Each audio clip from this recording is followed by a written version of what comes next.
आज के वीडियो में हम सीखेंगे प्रारूप सात भरना।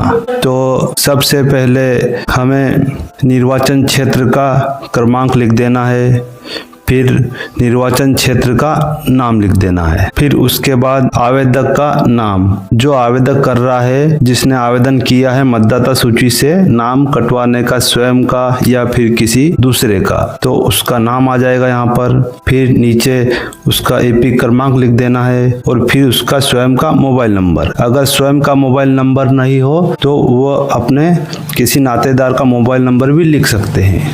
चलिए अब चलते हैं आगे। अधिकतर बीएलओ इस जगह पर गलती कर देते हैं, तो इसमें यह स्पष्ट लिखा हुआ है कि मैं वर्तमान नामावली में पहले से सम्मिलित नीचे उल्लिखित व्यक्ति के नाम को निम्नलिखित कारणों से किसी एक कारण से हटाने का अनुरोध करता हूं। तो इसमें अगर किसी व्यक्ति की मृत्यु हो गई है तो किसी घर का सदस्य आवेदन कर सकता है, या फिर वो अवयस्क है और उसका मतदाता सूची में नाम जुड़ गया है, या फिर वो अनुपस्थित है या स्थायी रूप से स्थानांतरित हो गया है।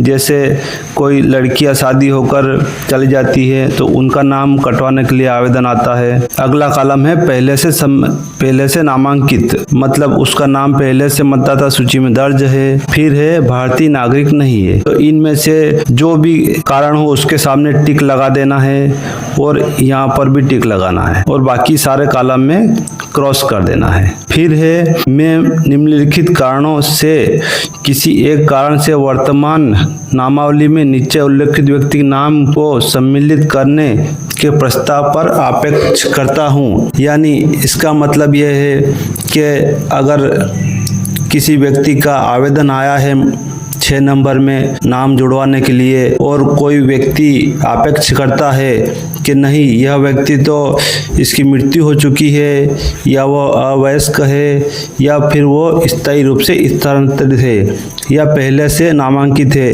या भारतीय नागरिक नहीं है, तो स्पष्ट है कि किसी व्यक्ति का अगर आवेदन आता है और वह व्यक्ति इन 4-5 कारणों में से है, एक कारण है, तो यहाँ पर टिक करना है और इन कारणों में से एक कारण में टिक कर देना है। फिर आता है अपना अगला कॉलम में निम्नलिखित कारणों में से किसी एक कारण से निर्वाचक नामावली से अपने नाम को हटाने का अनुरोध करता हूँ। यानी यहाँ इस कॉलम में निशान लगाने से व्यक्ति स्वयं का नाम हटाने का आवेदन करता है तो लगाना है यहाँ पर। तो इसमें भी 3 कॉलम है, स्थायी रूप से स्थानांतरित, पहले से नामांकित, या फिर भारतीय नागरिक नहीं है। और सबसे लास्ट में है यहाँ अगर इन दोनों कॉलम में किसी में मृत्यु वाला कोई है तो यहाँ पर हाँ करना है। अगर वो मृत्यु प्रमाण पत्र लगाता है तो हाँ पर टिक कर देना है।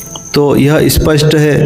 पहले वाले कॉलम में अगर कोई घर का सदस्य या कोई व्यक्ति आपेक्ष करता है या 7 नंबर फॉर्म में आवेदन जमा करता है किसी व्यक्ति का नाम हटाने के लिए, तो यहाँ पर टिक करना है।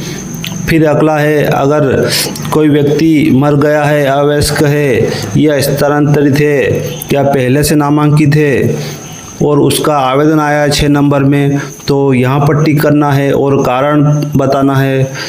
और आखिरी वाले कॉलम में अगर कोई मतदाता अपना स्वयं का नाम हटवाना चाहता है तो यहाँ पर टिक करना है और इन 3 कारणों में से एक चुनना है। तो मैं ये टिक आपको बताने के लिए लगा रहा हूँ, बाकी आपके हिसाब से आप लगा सकते हैं। तो चलिए चलते हैं अगले पेज पर।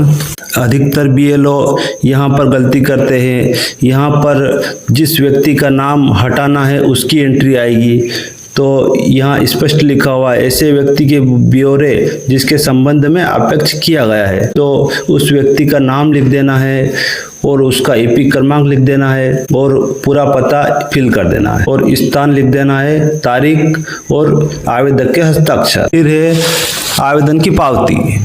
तो ये जैसे BLO ऐप में हम एंट्री करते हैं और जो रेफरेंस नंबर आता है वो यहाँ पर लिख देना है और उस दिन की तारीख और आवेदनकर्ता के नाम और यहाँ पर BLO के हस्ताक्षर आ जाएंगे। तो सबसे लास्ट में जो रेफरेंस नंबर है हमको फॉर्म के ऊपर यहाँ पर लिख देना है और यहाँ पर जिस दिन फॉर्म फिल किया है ऑनलाइन उस दिन की तारीख लिख देनी है और यहाँ पर अपना विधानसभा क्षेत्र का क्रमांक और नीचे मतदान केंद्र का।